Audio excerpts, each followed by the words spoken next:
What's up, everybody? Thank you again for joining us for another week of It's a Kickback. Remember to like, follow, subscribe, and rate our podcast. We appreciate it.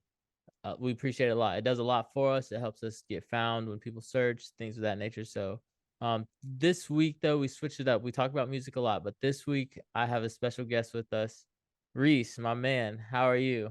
I'm pretty good. How are you doing, man? I'm good. Thank you for taking the time to join me for this week's episode. This week's episode's a little different because Reece, if you want to go ahead and tell the people, what you do. Okay, yeah, for sure. I'm a local realtor in Quincy. I help, people buy and sell homes and, obviously that's not my full-time job, but it's like my new passion. So eventually this would be, where I want to be, full-time. Awesome. That's what's up, man. Yeah. So Reece, you're Yeah. actually from the Quincy area too, which I think is really cool. And that's why I chose you specifically to highlight this. Not only are you a person of color in the Quincy area, but you're a person of color in a profession that we don't really see too many brothers in, to be honest, in that Yeah. area. So Yeah. I thought it would be important for you to come on and kind of speak and kind of just give us your story and your point of view. So Reece, outside of what you do, like who is Reece King? Okay, yeah. So, I wasn't born here in Quincy. I was born in Kansas City. Bounced around a couple, different towns before I ended up landing here where my mom was from, Quincy, when I was six. So, six on, I've lived here my whole life. And, went to school and, met, your brother through Scotty's, which is funny. But yeah, it's like I've been here my whole life and, except for maybe like 5 years, in the Yeah, recent years. But I love it here. It's always good to come home, so yeah, for I sure. feel that, man. I feel that. So for you, what was it like kind of growing up in Quincy? You said you bounced around a lot at six, so you probably don't remember too much of that. But what was it like for you growing up in Quincy? Yeah. So, I mean, I remember growing up on Spring Street, on like 22nd and Spring, Yeah, like ride bikes all the time. I really love that. Like, pre-social media, all that yeah, stuff. Loved it because you're outside all the time, didn't have to worry about phones and stuff like that. Went to St. James as a kid before I ended up going to junior high. um Junior high I had some struggles, I think with anxiety and depression, and eventually went over to academy in Keokuk, Iowa for boarding school for like a year and a half, I believe, hmm, and graduated that. And then I came back here and finished, my high school years in Quincy Senior High. yeah. Was it But just was the junior high just overwhelming with how thrown in the mix you were? I think so. And I just felt, I don't know if it was like so alone, and like, because coming from St. James, it's small Yeah, and you got that one-on-one with the teachers, and you don't feel like you're just like lost in a huge crowd of people, yeah, which, going into the junior high, it's that building's huge, like, and yeah. there's thousands of kids every day. So Every day, dude. Every day. yeah, so I feel like it's hard for anybody, that hasn't like grown up in that, environment. Like if you didn't start in public schools or something like that, Yeah. it can be rough. So yeah, I just didn't deal with it the best, I guess. Yeah. No, dude. I every time I think back on that, I have no idea how I navigated those hallways. I go there for my daughter's dance, Yeah, her dance recitals. That's the word. And yeah. I'm like, how did I like walk through here as a kid, like confidently, like and not get? And I'm sure I got lost, but so, Oh yeah. dude, no shame. I feel you. um, Yeah. but so you said you experienced boarding school too. What was so private school to Oh public school to yeah. boarding school? Yeah. So it was like a boarding school for like troubled kids, Mm, um, which, ended up getting shut down like after I was gone. The owner was accused of like sexual, and charged, and I found guilty of like, damn. sexual stuff on the girl side, I believe. I don't Yeah. think it was any of the boys' side. You know, I didn't experience any of that. Like Yeah. I have no idea, but I mean, I know there was some shady stuff going on with like some of the staff members that worked there, Yeah. but other than that, I didn't know anything about the owner.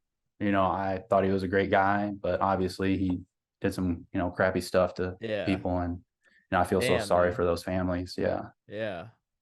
Well, shit, that was not the turn I was thinking. I was gonna say, yeah, Yeah. everything was like precise. You marched in lines and shit. That's what I'm Oh, you thinking. did. You did. You did.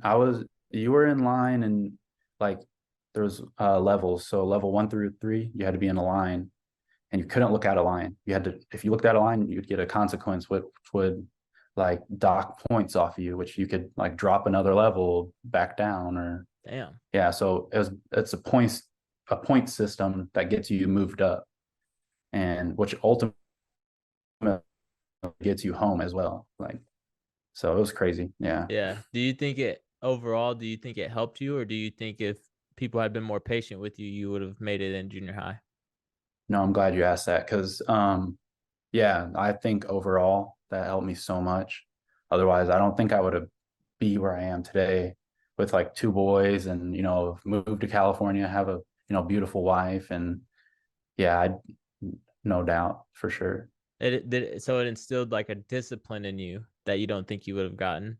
Um, I I think I would have gotten it, but would I have made it, you know, Yeah. to that point where I could have like turned it around?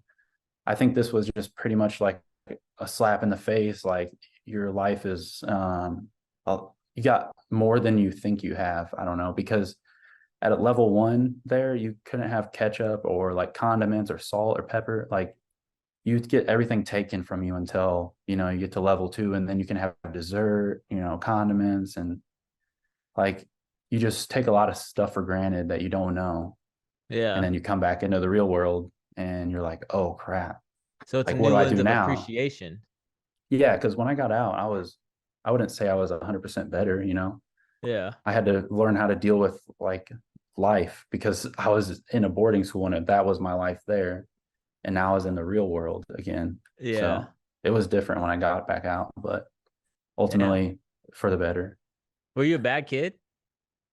No, I think it was more just, you know, the depression and anxiety because I would just stay in my room and then I would you know, go to school and cause trouble, and then I stopped going to school. Pretty much just that. I never, you know, did drugs or like, you know, went to parties or Yeah. anything, you Nothing too know. wild. No, no. Yeah. Well, I mean, you're doing all right these days. So, like you said, Yeah. you have a beautiful family, beautiful wife. You've got to experience life a little bit. Yeah. Were there any other major experiences that kind of shaped you to who you are today? Um, I think that was a major one. And then I don't know. I don't know if there's like really anything like outside of that that really, you know, hit me hard, you know, Yeah, like that. Cause that was a major, like, that would do it for me. yeah, yeah, for sure. Yeah. So I feel that. So let's kind of pivot to like you said you lived out on the West Coast a little bit. Yeah. What did you think of that? It's very different Um, from the Midwest. yeah. So first off, like how I got there is my wife, she joined the military, joined the Marine Corps, and that ultimately got us stationed there. So, you know, that was a blessing because there was other places that would not be, you know, as fun or Yeah, ideal. I had friends in Um, Japan. yeah, Japan or, you know, North Carolina Yeah, or Hawaii. Hawaii would have been cool, but that's so far away. You would never be able to come back and it's and like expensive to visit. travel to. Yeah, for sure. Yeah, like your parents or friends wouldn't want to come out there. Yeah, So, I mean, I loved it out there. I mean, we both did. Um, it's very fast paced, but like where we were at in Oceanside in that area, like by Camp Pendleton, it was like super laid back and like surfer community and like, you know, like kind of like hippie. I'm not saying hippies, but like, you know, there's like just a lot of chill people yeah, that, you know, obviously like marijuana is legal there and, you know, a lot of people did it. And everyone was just chill and, relaxed compared to Yeah. like here. I feel like just you walk into somewhere and everyone's like watching you when you come in, you know? It's just because it's so small and everyone knows everybody, Yeah. And if they or don't, it's like, who is that guy? yeah, exactly. Like you walk into a local bar or a local like diner or something here and just everyone's like gawking at you like, who is that? Yeah. No, I Definitely know the different. feeling. Yeah, and no one cares, in California because they see that, every day. Yeah. It's so diverse and you don't see, everything's, what am I saying? There's just so many different people there. Yeah. No, the diversity makes it a lot easier to live and Yeah. not be, because there is a sense of, for me personally, when I'm moving around Quincy, I used to, like, when I first moved back there, I used to get anxiety real bad because I was in Yeah. college and all my friend groups are diverse. Like, everyone hangs out with everyone. And then you get back to Hmm. Quincy and it is not that diverse in a lot of settings. No, I'm So, glad I'm glad you said that because I'm struggling with that a little bit too now. Like I'm a little just, anxiety and going out and, I just feel awkward. I don't know. yeah, no, dude. And Just doesn't feel right. yeah, and don't feel any shame because that a big reason we started this podcast is to shed light on that. It is to Yeah. shed, because like we would like the reason I advocate for the Joker's Lounge so much is because everyone in there is a unique individual and no one gives a Yeah. fuck. They welcome you. Like you don't have to speak to anyone. People are usually kind. And that's why I'm like, man, if you need something to do, I would just head over to Angie's at Joker's Lounge. Like that's what I tell people because it's they and sometimes they don't even look at you, bro. They don't get like they're just Yeah. it's and that's I will always and they have like games and stuff. But that's how I got comfortable because Yeah. I would go there for a lot of my music stuff, and then I finally just like I don't care about these people, and I know they don't care about me, but yeah, Oh yeah. and then it was like I was drinking a lot then too, and that's really Oh, when I I didn't give feel a fuck. that. But it was like now that I'm sober, bro. When I got sober and I tried to move like that, it was like, oh no, I'm going home. Yeah. No, yeah. I mean, I feel like both of us, me and my wife, are like struggling with that because, it's just such a big change to come back after 4 years of having, your own space out there and coming back. And, now we're living with my mom until our house is done. Like, there's just so much like stress going on and like anxiety. So, no, I definitely feel where you came from for sure. Yeah, and I hear you, and so we'll talk a little bit later, but because Okay, for I sure. would love to help, like just help you break that down because I know I Yeah. had to do that for my brother when he first moved back there. Uh-huh. Um, and I have friends who still ride in that boat, but when I come to town, they're like, "Are we going out tonight?" I'm like, I mean, we Yeah, go out for a little bit, but like, nah. because I'm too old to be like getting turned, but like, and Yeah. sometimes you just got to get out of the fucking house, man. So No, yeah, for sure. Um, but okay, so the we noticed the differences in the communities and the culture. What are some positives about being back in the area? Um, I think, that it is a tight knit, community and like people have your back, like, your family, your friends, and like, people do try to support the small businesses and, stuff like that. I know it's hard for some, but like, sometimes it's like situational, like, natives is gone now. Like that's just a bad spot for them, I think. Yeah, And I mean, just like now Carter's is booming, like it's crazy, like different, it's crazy how things work around here. And it's like, now Target's coming and like, how is that gonna, yeah, play into the, community? But, overall just being back, I mean, it's nice to have family and friends and, be around people that love you, which is, amazing. But also you don't have to worry. I mean, traffic does still suck here. yeah, I mean, that's one thing that sucked really bad in, California, but like early in the morning, like late afternoon, like there's not a lot of people out, and that's one nice thing for sure. yeah. Yeah. Okay, all right. So I kind of want to jump into your career field Yeah. next because I do know a few other real estate agents who are Yeah. people of color, but you were doing this while you were in California. Is that Yeah. kind of where you So kind of got your start? yeah. So before I moved, I started like getting into YouTube and like watching YouTube videos, and I like cars. So that was like my main, like what I would watch is stuff about cars. And, I found this guy, Manny Koshman, who is like a commercial real estate mogul. And he had a YouTube, channel. And I've been watching him ever since I moved there. And I still watch him occasionally now. But, I decided, maybe I should try it. And, California is like you make a lot of money there. Yeah. So I got into real estate due to the fact that you can be your own boss, and it's all up to you, how much money you make, like the time you put into it, the effort. So, and it's like if you had a normal job and you were still doing it on the side, that's a nice second income. Yeah. Those are good checks, Yeah. like it helps a lot. So that was the main reason, I wanted to get into it. Okay. So so the mogul that you're talking about, he's a car guy that does commercial real estate? Yeah. So, Okay. he also, so he's mainly commercial real estate, And he's a like collector kind of. buys and Okay. flips. And then with the cars, he has his dealer's license because it's a business too. Like Yeah. all his cars he buys are mostly like one-off cars. So like no one else has the same one. It's Dang. like custom, and like like a Bugatti that's like $3 million, and he has it custom like Hermes like leather Yeah. inside of it. So he also uses those as investments and sells those later on when like the price is right. Yeah. So No, yeah, that would that's inspire me that's too. oh, for sure. Yeah, I was like, dude, this could be my life too. Like Yeah. it could be. I mean, still can be, but it's definitely different situation being in Quincy now, Yeah. for Cause you sure. got because I think one thing I'll say about Quincy, a lot of it is who you know. Oh, Is for sure. as unfortunate as that is, a lot of it is who you know.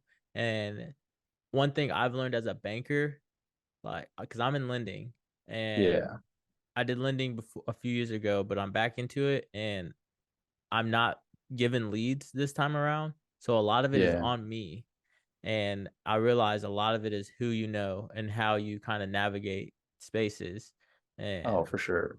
that's where the anxiety sets in, because it's like Yeah. I can I can be sober. I can go out to, bars and be sober and things like that. But you put me in a room full of people that have been doing this for 5, 10 years, and it's like it's kind of like I don't belong here, even though you do. But Same. Yeah. it's a wave, and it's like I don't know if I belong here. And then on top of that, you're the only one that looks like you in there, so it's really like I don't know. Yeah. No, I get that because like, yeah, I've been to like real estate, like, meetings, and yeah, I don't look like everybody else, Yeah, but and I mean, you see a lot of, women in the field, and like there's still not a lot of guys, and yeah, I feel like that's changing. I feel like, every day it changes.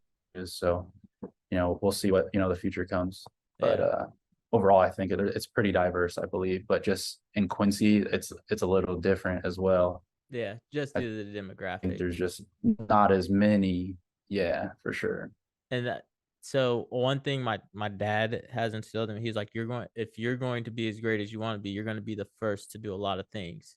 And so that's something I want Yeah, to just share with you, that you're going to be the first to do a lot of things in that area if you yeah, go down this path. And it sucks because it's like, why I got to be the first. Like, I don't want to break those barriers, yeah, but it is a lot of pressure. But like, once you do, you open up a floodgate for all the kids that look like us, that have that same mindset of I always wonder what it was like to sell houses. I didn't know I could do it yeah, until I saw, so that's something that I keep in the back of my head, because I got people that look up to me and they're like, wow, that's so cool you do that. I didn't know I could do that. And it's just like that's what I do it for.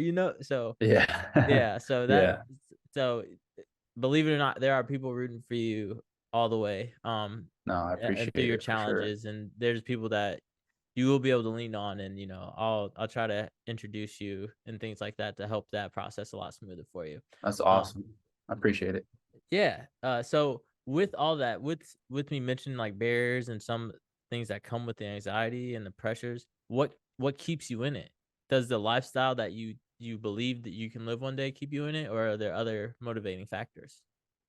Well, yeah, of course, the lifestyle. Yeah, I want to have a big, nice house and, fancy cars and nice things. But, at the end of the day, it's like I want to be happy. I want to choose a career path that is going to make me happy, and then also, give, my kids the life, they wanted, and my family. I want to be able to go take trips and like be able to not like, oh, worry about how much this dinner cost or the, you know, Yeah. plane tickets, all that. And like I want to be, financially free in a way. I don't think you're always anytime you're I don't think ever you're gonna be like financially free. There's gonna be a lot of, Yeah. bills and all that stuff, but I want to feel more comfortable with it. Yeah.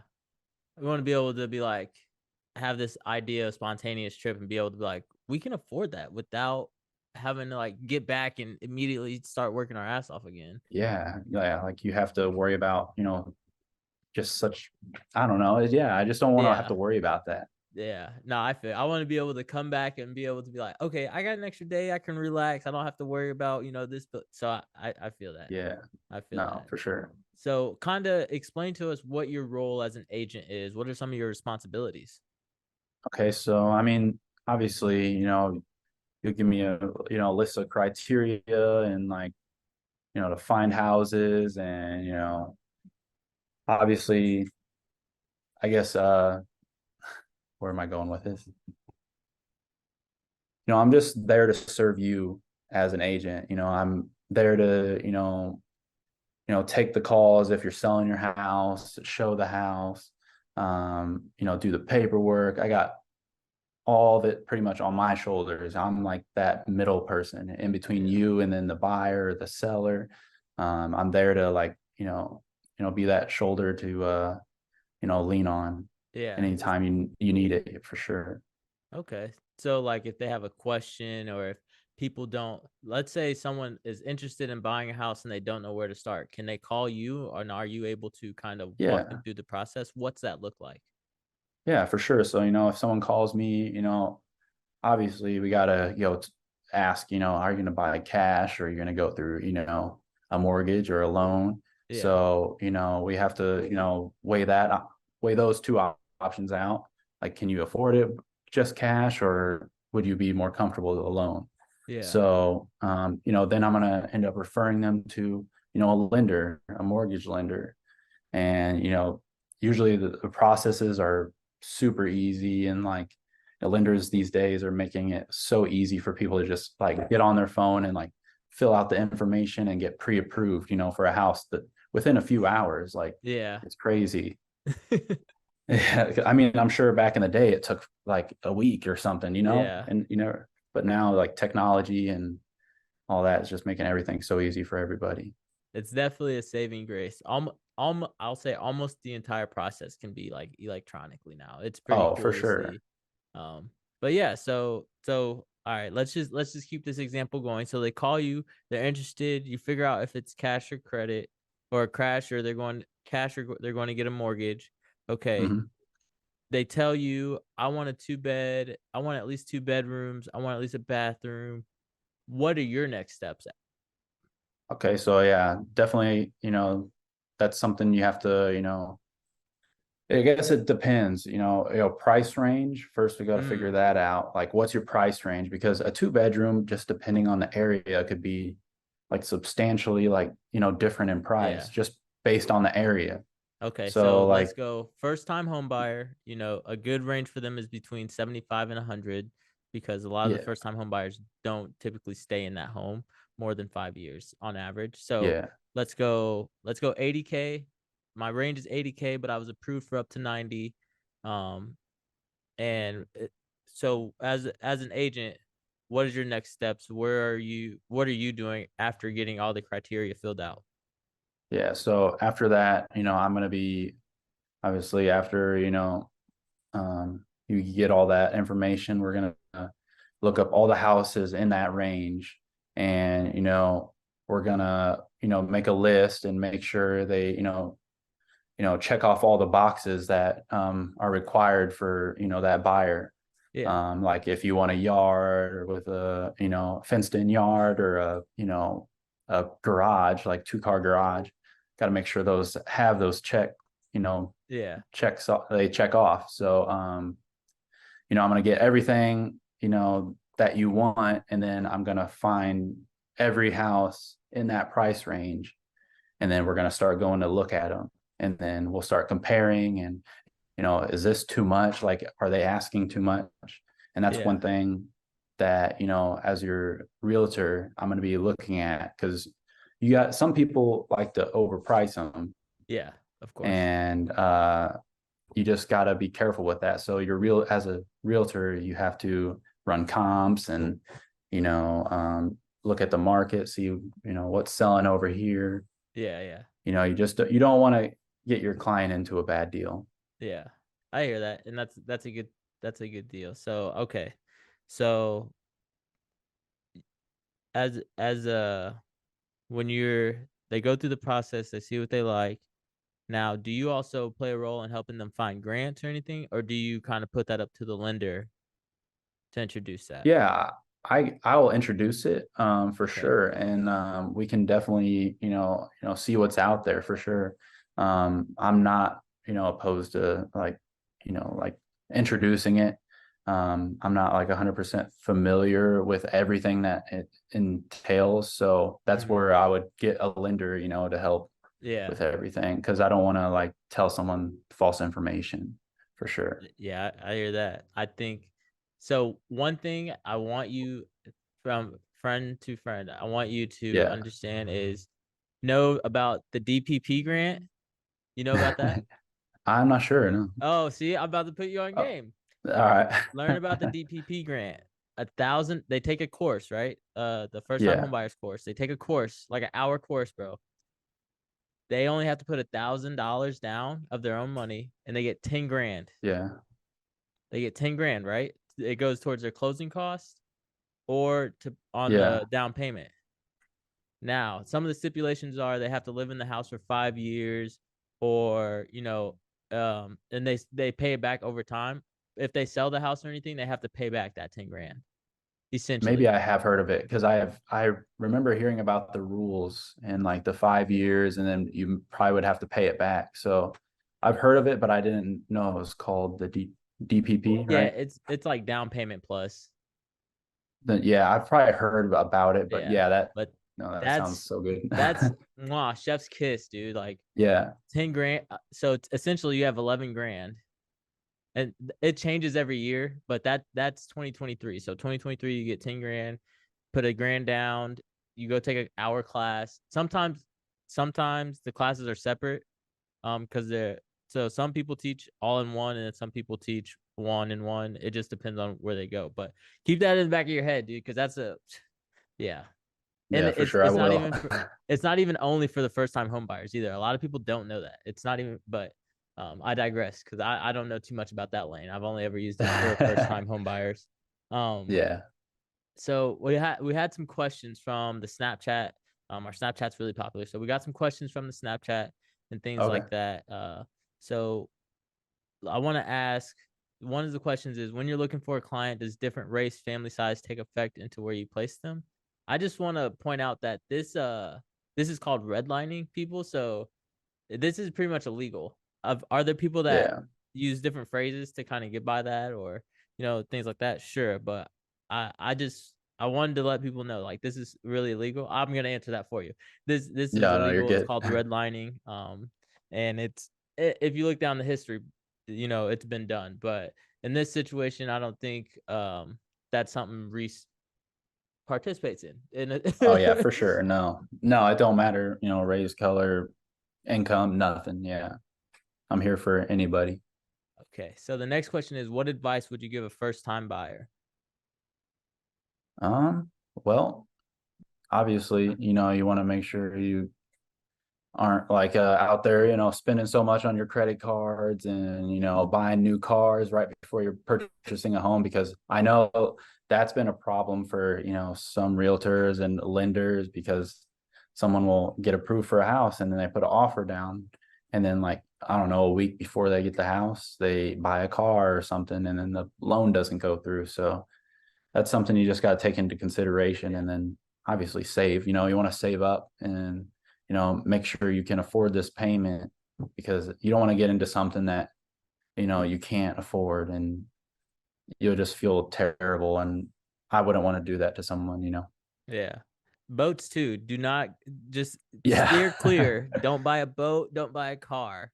Just get the Yeah. house first. Anything with like a loan, like, don't go Stay out clear. there and do it. Yeah. Yeah. Yeah. I had a dude buy a boat. We were literally 10 days out. He bought a boat. And I just like the conversation was like, did you just like when we came, because we have as a lender, you have to run it again like a couple days before you send out the final docs. And we all just kind of they're like, did he do this? And I called him. I'm like, did you buy a boat? Oh yeah, summer's around the corner. We just want. I'm just like, bro, you're buying a uh, house. yeah. So It messes don't it. It could mess it just up really yeah. bad. The average it takes roughly a month depending on it. Hmm. Sometimes it can go quicker, but it's like you just hold off for a little bit, please. Yeah, Um, for sure. I guess we already talked about some of the programs. We have a few minutes left, so I wanted to kind of be as since you're fairly fresh to the area in this new career, Hmm. um, what tips have you been given to kind of navigate it from your peers? Um, I haven't really got like too like introduced with a lot of my peers, but a big one is, staying out in front of everybody. Like, you want, people to see you. So like being on social media, being out in the community, doing things, that people always see you. Yeah, And then also just being yourself in general, because no one likes, a phony person that like, tries too hard to like be yeah, that salesperson, or like, that just throws themselves at you, you know. yeah. Authenticity. I So I would agree with yeah, that. for real. Yeah. And I use that approach in lending because like I get young people and they're like, thank you for not Hmm. talking to me like an idiot. And I was like, I was once you, I'm not. So Yeah. yeah, so I feel that. I guess one more question and then we'll kind of wrap it up. Okay. Um, do you feel that, through your life and majority of it being in Quincy, do you feel that Quincy kind of prepared you to be an adult and to navigate as an adult? Mm, I don't know. I wouldn't say Quincy really, prepared me for anything, I Mm, think it was just, I don't know, because, once you get out of high school, you're like, I was more of like I had no idea what I wanted to do really. I mean, I tried the college route. That only took like a year of that, or maybe not even that. I don't know. And then I went to trade school, got my like mechanics certification to be like a diesel tech. And yeah, I wouldn't say Quincy like shaped me to be like a grown up or anything, but just I think life experiences in general. Um, yeah, and I think it's different for some people, because I feel like someone would say, that Quincy definitely shaped me, but yeah. for me, not so much. Fair enough. Do you think has anyone from the community kind of helped you decide on making this a career, or was it really just watching this Really all guy that me. you, yeah, Yeah, I was watching, YouTube. I love cars, and I love like obviously expensive cars. So, I wanted to do something where I could be able to afford it. I don't want to just watch it, on YouTube all the time. you yeah. know? Fair enough. Well, Reece, thank you so much Yeah. for sitting down and taking the time to talk with me about this, man. It's been a pleasure. If people are interested in like buying a house or just hearing the process, man, how can they get a hold of you? All right. So on my Instagram, it's the Maurice King IV, and it's Maurice King, and then IV, just all one word, no space. And then, Facebook, it's the same thing if you just need to like look me up. Also I have email. It's Maurice Realtor or Jim's. Sorry, You good? mauricegemcityrealtor at gmail.com. Okay. So Perfect. And everything will be in this yeah, those are the description. few ways you can get a hold of me. Right on. All right, Reece, thank you so Yeah. much again, Yeah, man. for It's been a sure. pleasure. No, I appreciate it. Thank you for having me. King, king, king, king, king, king.